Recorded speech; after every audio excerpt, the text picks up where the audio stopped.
Marvel Rivals Season 9 update is the biggest change we've ever seen to our favorite superhero game. Bigger than the ultimate change nerfs and the addition of tenacity, much bigger than any individual hero that's been released before. Though we'll be talking about the new strategist hero Jubilee, the cutest X-Man by the way. We're going in broad strokes today to keep this video as quick as possible because it's so much information and I want to save you valuable time, but I also want to discuss how some of these changes could have a negative effect on our experience with the game. I'm Sourheart and I'm going to tell you the most important changes in Marvel Rivals Season 9. Comment your thoughts as we go along and be sure to like and subscribe if this video brings you value. Starting with the new hero Jubilation Lee, and she has a great design, a kit that's very faithful to the source material, though I gotta say she's probably gonna be a bit overpowered. This is yet another case of a support hero, a strategist hero stepping over the toes of a duelist, because her abilities center around using her bubbles for crowd control, including her ultimate, which can push and pull the enemy team, and most of her powers give her a damage overcharge, an attack speed boost, and even a movement speed boost. So if I was to characterize Jubilee, it's like they took the projectile part of White Fox, removed the ricochet, but added a little bit of Cyclops to her and beefed her up a bit. She's definitely going to be pulling weight in Season 9. She is definitely going to come out very strong, worthy of all the popularity and acclaim that people have been lauding on her, because she's definitely one of the most requested heroes in Marvel Rivals so far. But again, we'll go through her kit once we actually have the ability to play her. Check my short in the comments down below. I briefly explain all of her powers as I saw them from the gameplay, the streamer limited access gameplay, and the trailer. I think it's pretty concise and will give you all the details you need to be ready for Season 9 launch day. But all things considered, I could be jumping the gun on calling Jubilee overpowered considering the next set of changes we're gonna get, because there are some massive hero reworks in Season 9. Now these hero changes include not only reworks to the base kits, but also the separation of the hero powers, the hero team-up abilities, from the need to have both heroes on the same team comp. This turns hero team-ups into a two-stage affair. And this comes with the removal of the team anchor bonus, which I think a lot of casual players didn't even understand how that worked anyway. Like, there was a popular myth that both heroes needed to be on the same team comp for the hero anchor bonus to work. It was simply not like that. And how this is going to work is that the hero receiving the team up will actually choose between any team up that they have available, and then when the hero that is a part of that team up joins them in the team comp, you'll get access to the full breadth of that power. But that also means that you can choose a hero team up against your team comp, and it's going to be very interesting to see how this shakes up in ranked and, you know, more professional strategic play. But I really do fear that this could overcomplicate an already complex game. There's like a huge knowledge barrier to Marvel Rivals already. We have to consider that there's 50 plus heroes here. Marvel Rivals is at a stage of development that Overwatch didn't reach until almost year 10 of that game. And while this choice may help casual players to, you know, have a little more carry potential in the solo queue environment, I wonder if it's going to overcomplicate the game for them and keep them from committing to playing Marvel Rivals long term. Now I'm going to highlight some base hero changes that are getting some major reworks, the most important ones based on the team ups, and there's a new mechanic in the game as well. And you can kind of see it right here in the global changes, but if you look at the rest of the Vanguards, there is now a regenerating shield for high mobility heroes. It activates after 5 seconds, and like I said, it's exclusive to heroes that are meant to get in the dive, get in the brawl, and some of them, I wonder if they really needed this. For example, we have Venom, now has 500 HP, but 250 regenerative shield, on top of his health overdrive power that can send him upwards of 1000 HP. So I wonder how the math is going to work out in this new environment. It really remains to be seen what the meta is. We're stepping into uncharted waters with Marvel Rivals Season 9, because this is the first time in a long time where we aren't going to know which heroes to ban, we aren't going to know which heroes are good or not. It's pretty much a second release of Marvel Rivals. And notice in the top left, I'll also point out that there's a massive reduction to ult charge. So damage to energy conversion for Vanguards and Duelists is down to 55%, while Strategists reduced healing to energy conversion to 60, damage to energy to 55. So there's going to be a lot less ultimates, even less than there was after the original ult nerfs only a season ago. This equates to nearly a 50% reduction in ult charge, and I think this is one of the things that has made Captain America so dang valuable. Mentioning Cap gets 300 HP and 300 shield now, which actually brings back down his total HP.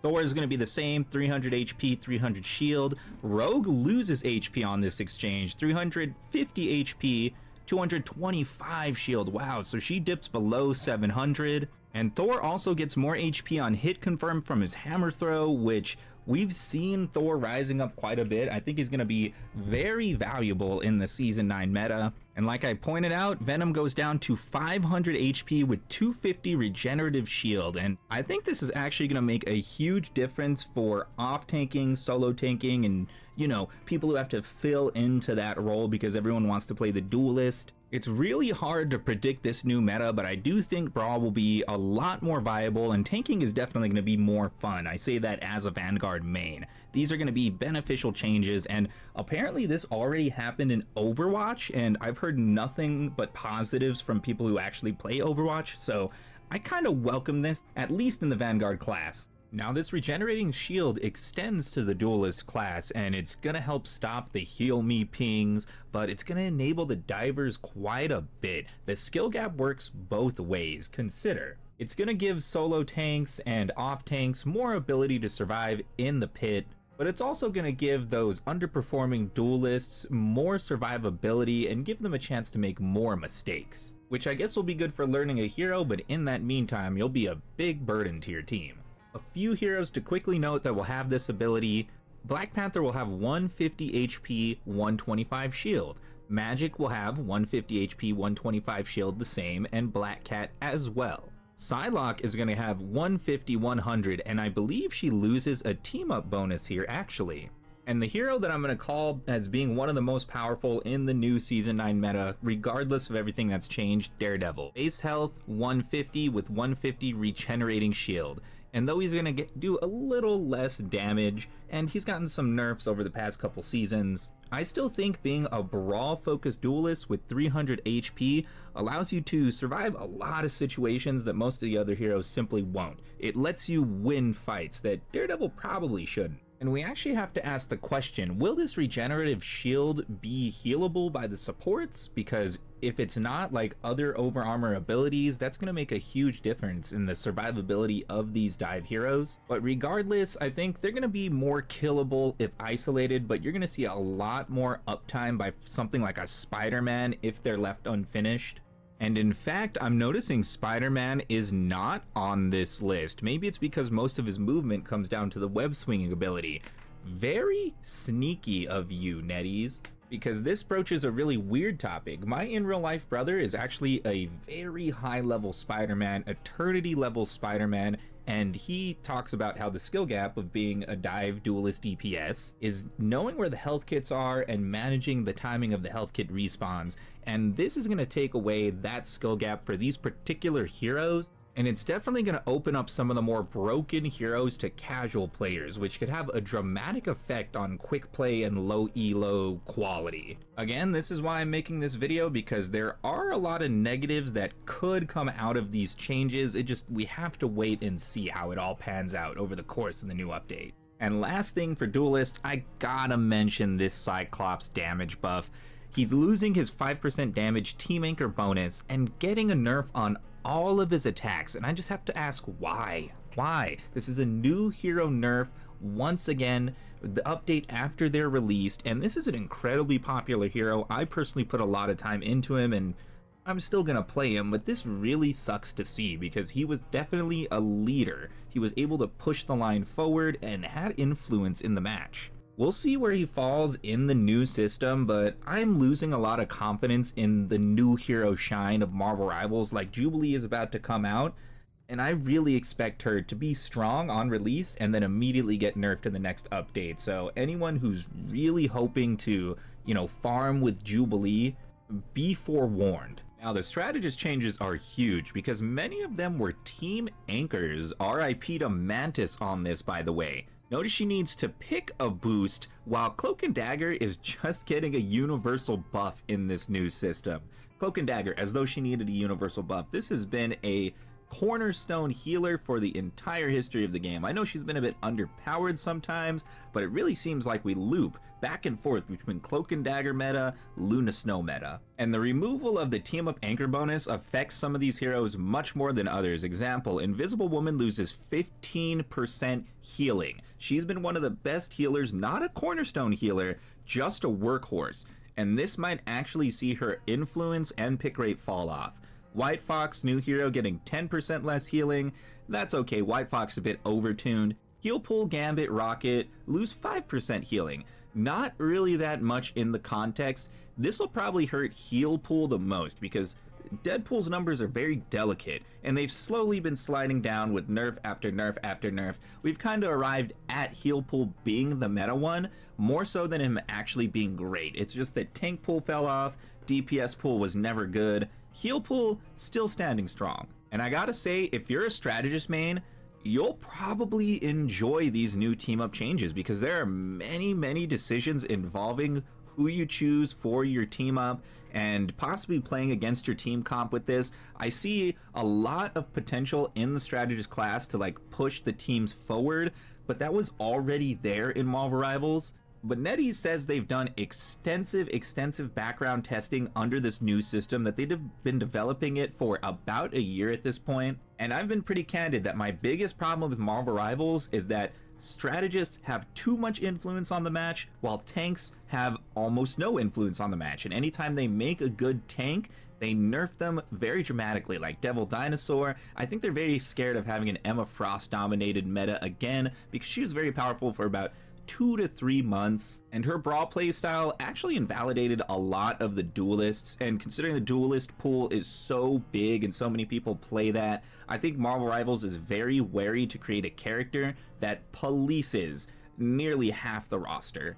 In the end, I'm just hoping these changes bring more balance. But with these changes, there are over 100 new team-ups in Marvel Rivals right now. There are way too many to list in this video. I'm gonna play some footage of them while we discuss them, but this essentially creates way more strategy in your team compositions by providing branches to players. But I'm definitely wary of this system because more choice always equals more complexity, and Marvel Rivals is already a very tough game to understand on the surface. And as I stated before, while this could help support mains and even more casual players have actual influence on a match, you could just as easily overwhelm these players with too much choice. I'll make a video after Season 9 discussing best and worst hero team-ups with some team comp theory crafting, because there is literally 30+ minutes of footage of these new team-ups and how they affect your team. So be sure to like and subscribe and comment down below your favorite that you've seen so far. But this is not the last thing we have to discuss. There is one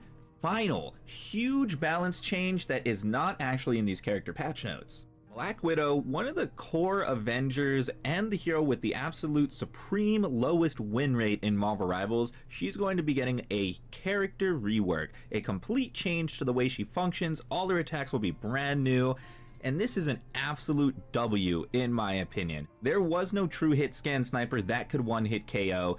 Black Widow needed that power boost, and Hawkeye, technically a projectile character. And Marvel Rivals has stuck very strongly to that principle, and I believe it's one of the things that makes Marvel Rivals better than Overwatch and makes it attract the casual player at a much higher frequency. The fact that you don't get one-hit headshot by any hit scan hero frees you up to actually learn the game and fail without heavy punishment from someone in the backline just plinking you, someone who's, you know, just chilling on keyboard and mouse clinking heads. Black Widow will now have an automatic hip fire on her rifle. She's gonna have a new dive attack which actually combos into her melees, and her ultimate explosion, the one that lowered defense, will now be on a regular cooldown, though it looks to be a little bit smaller in area of effect. And her final has actually been changed to enhance her scope fire. She now has 6 rounds in the chamber, enhanced damage. Though again, they don't do one-hit headshot. I think this is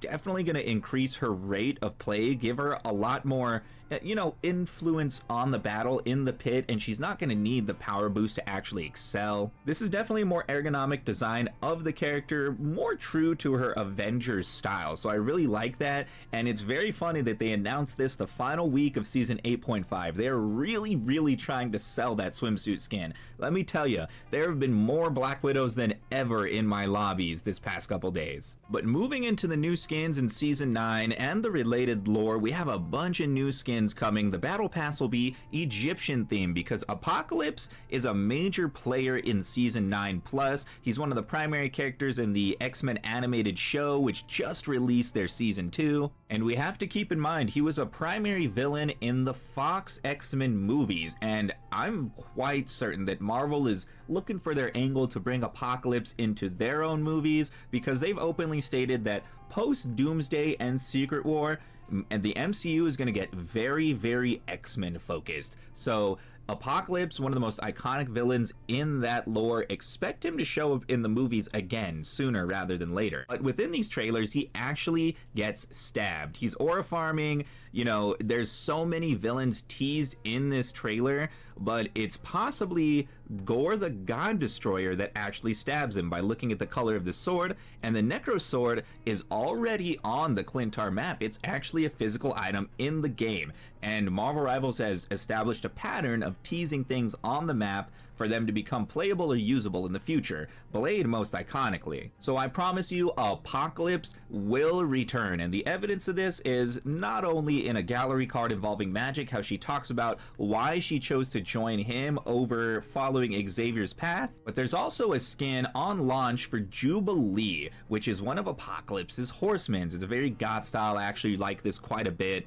But the final thing I want to point out from the trailers is the Celestials, because there are so many villains in this trailer. I'm going to be going through that for a lore video when Season 9 actually releases, but the Celestials are so important, because this is perhaps one of the most reputed failures in the MCU. The Eternals was the big movie that came after Avengers Endgame. It was meant to kick off the next leg of the MCU, and it completely bombed, didn't establish the characters, and they ended up going a totally different direction. But I personally really like the Eternals and the Celestials. If you know anything about Marvel, it was really about Stan Lee and Jack Kirby gestating many of the icons that we have today, and the Eternals were essentially Jack Kirby's baby. They were in large part the first attempt to really build a cosmic Marvel, and though they were pretty big back in the day, they really haven't translated into the modern era, and I'm kind of hoping, is it possible that Marvel Rivals could actually make the Eternals cool again? That remains to be seen, but until then, comment your thoughts on all these changes down below. Be sure to like and subscribe, and check out this video next to me, my best Cyclops gameplay that I've got so far. And this video is full of tips and tricks that will help you excel with the leader of the X-Men. A lot of team dynamic play, really in the hit scan space. I'm not a hit scan specialist, but I learned quite a bit over the Cyclops update.